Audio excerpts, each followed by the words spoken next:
Bonjour, cette vidéo expose brièvement la technologie permettant de réaliser des portes logiques dans un microprocesseur.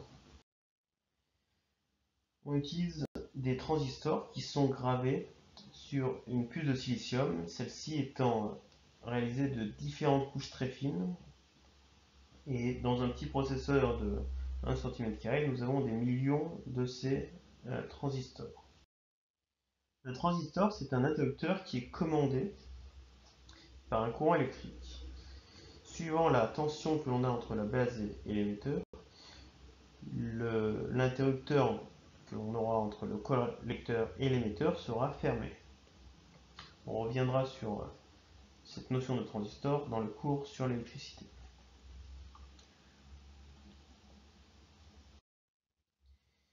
Quelques exemples. Alors, ici, sur ce circuit électrique, nous avons donc un transistor ici, qui va être commandé.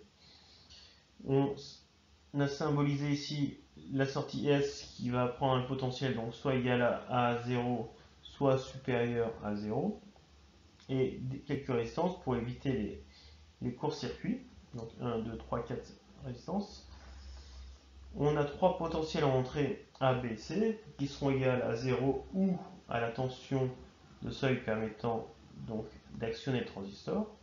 Donc si A et B et C sont trois potentiels à 0, nous avons un potentiel à 0 ici. Donc l'interrupteur ici restera ouvert et on pourra avoir une tension en S différente de 0.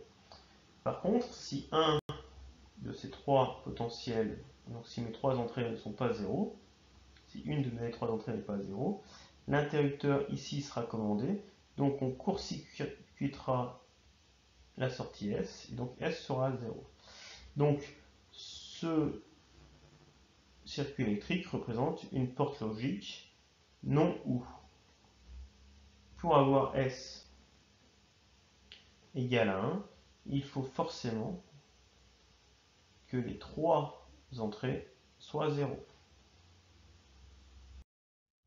Deuxième exemple, donc notre transistor est ici, notre sortie S est ici. On va considérer que S est à 1 si la tension est différente de 0 et 0 si la tension est à 0 V. Si B est actionné, on court-circuite ici le transistor et donc S passe à 0. Si A n'est pas actionné,